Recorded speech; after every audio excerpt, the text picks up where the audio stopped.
क्या इंसानी दुनिया में अपराध का ऐसा घिनौना चेहरा भी हो सकता है जब दरिंदगी और हैवानियत की सारी हदें पार करते हुए एक 6 साल की मासूम बच्ची और उसकी मां का सामूहिक बलात्कार किया जाता है। और इतना ही नहीं, रात को लहूलुहान हालत में उस मासूम बच्ची और महिला को छोड़कर आरोपी फरार हो जाते हैं।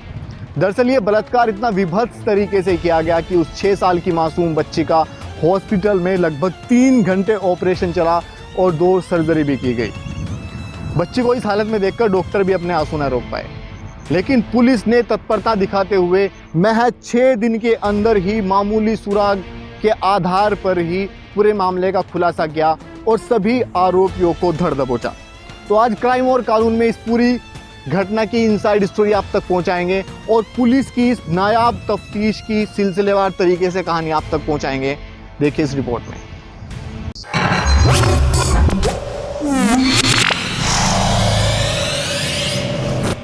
दरअसल 24 जून की रात लगभग 1 बजे पुलिस कंट्रोल रूम को सूचना मिलती है कि रुड़की हाईवे पर एक महिला और उसकी 6 साल की मासूम बच्ची बदहवास हालत में सड़क पर खड़ी है। पुलिस मौके पर पहुंचती है और महिला अपनी आपबीती पुलिस को बताती है। महिला की हालत बहुत ज़्यादा सही नहीं थी, इसलिए वो बारीकी से अपने स्टेटमेंट नहीं दे पाती है, लेकिन रात को ही महिला और उसकी बच्ची को पुलिस अस्पताल में भर्ती कराती है और मुकदमा दर्ज करती है। वहीं अस्पताल में उस बच्ची का 3 घंटे ऑपरेशन चलता है और 2 सर्जरी की जाती है। उस बच्ची की हालत देखकर वहां मौजूद डॉक्टर्स और महिला पुलिसकर्मी अपने आंसू नहीं रोक पाते हैं।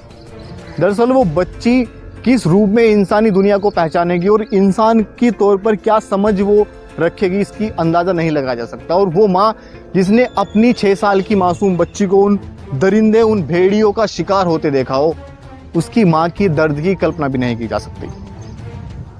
शरीर के घाव तो शायद भर जाएंगे दवाइयों से, लेकिन मन के घाव शायद भविष्य में भरे या ना भरे, इसकी कोई गारंटी नहीं है।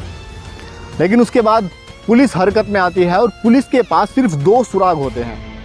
पुलिस को महिला बताती है कि उस कार में एक युवक सोनू नाम का था और कार सफ़ेद रंग की थी। बस पुलिस के पास सिर्फ 2 ये सुराग थे और उसके बाद पुलिस महिला से बहुत ज़्यादा स्टेटमेंट नहीं ले पाई, क्योंकि महिला अस्पताल में अपनी मां के पास मौजूद थी और महिला की हालत भी सही नहीं थी। लेकिन पुलिस का यहाँ पर सबसे पहले दिमाग चलता है और रात को पुलिस एक टीम गठित करती है और कई थानों की पुलिस मिलकर इस जॉइंट ऑपरेशन को अंजाम देती है। वही पुलिस सबसे पहले सक्रिय होती है और यहाँ सोनू नाम के व्यक्तियों को उठाया जाता है, जो रुड़की और पिरान कलियर के बीच में आसपास के गाँव में सोनू नाम के थे। उन सभी से पूछताछ शुरू कर देती है।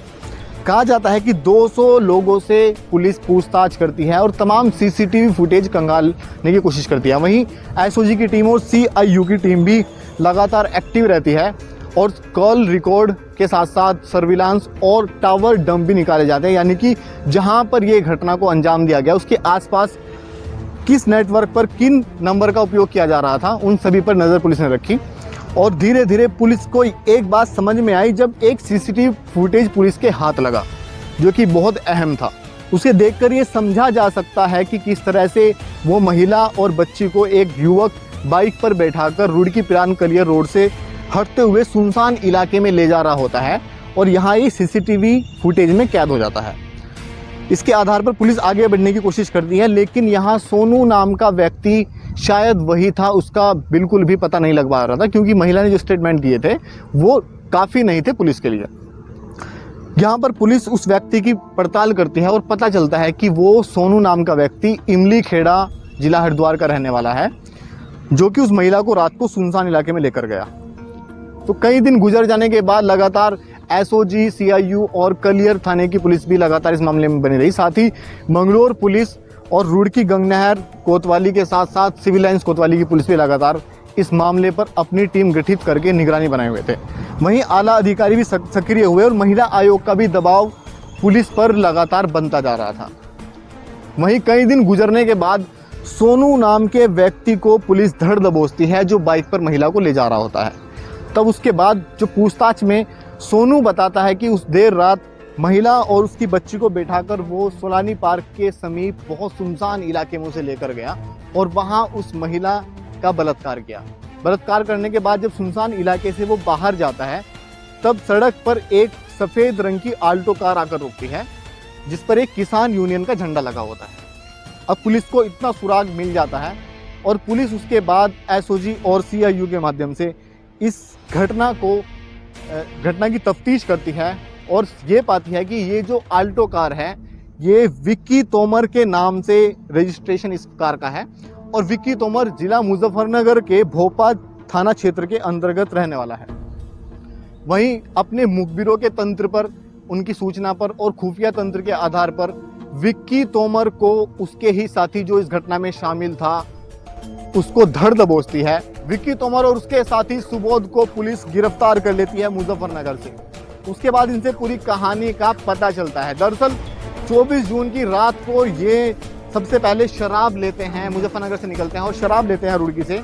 शराब पीने के बाद ये रुड़की गलियर पटरी से होते हुए हरिद्वार जाने लगते हैं। तभी वो देखते हैं कि एक महिला और बच्ची सोनू नाम के व्यक्ति के साथ खड़ी है और वो जबरन गाड़ी में उस महिला और बच्ची को बैठा लेते हैं। सोनू तब मौके से फरार हो जाता है और बच्ची और महिला को लेकर वो हाईवे से आगे निकल जाते हैं। कुछ दूर आगे चलकर वो महिला को पास के ही सुनसान खेतों में ले जाकर उसका बलात्कार करते हैं और निर्मम तरीके से उस 6 साल की मासूम बच्ची का बलात्कार उस कार में किया जाता है।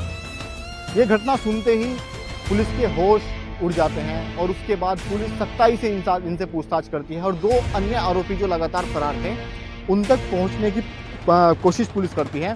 वहीं इन आरोपियों जो 2 अन्य आरोपी जिसमें जगदीश और सोनू नाम के आरोपी थे जो कि देवबंद क्षेत्र के अंतर्गत रहने वाले हैं, इनको पुलिस धर दबोचती है और इस पूरे मामले का खुलासा करती है। पुलिस के सामने एक बड़ी चुनौती ये भी थी कि जो महिला है वो बहुत ज़्यादा बताने में सक्षम नहीं थी, उसको कुछ बोलने में भी उसको दिक्कत है और मानसिक रूप से भी वो पूरी तरह से 100% ठीक नहीं है।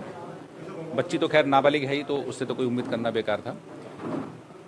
तो हमने जो भी एक आध बातें उसने बताई महिला ने, वहाँ से हमने अपनी इन्वेस्टिगेशन शुरू की और इलेक्ट्रॉनिक सर्वेलेंस, डम डाटा और सीसीटीवी की फुटेज और साथ साथ जो हमारे मुखबिरों का जो जाल होता है, इनके द्वारा हमने लगभग 100-150 लोगों से पूछताछ करी। कम से कम 200 से ऊपर जो सीसीटीवी है वो खंगाले, दर्जनों कॉल डिटेल्स को एनालाइज किया।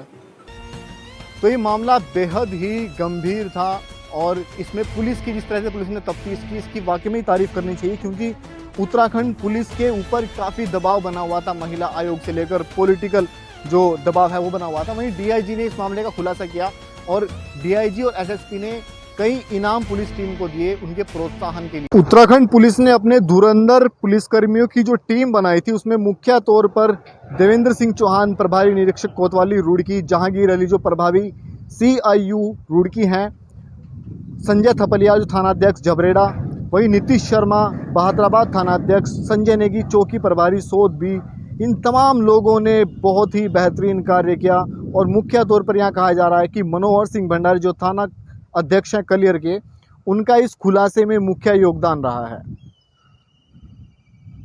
पुलिस ने तो अपना काम कर दिया, लेकिन सवाल खड़ा होता है कि क्या कानून इन वहशी दरिंदों को इनके सही अंजाम तक पहुंचा पाएगी, क्योंकि इस तरह की आपराधिक इंसानी दिमाग में पनपना वाकई में ही चिंता का विषय है।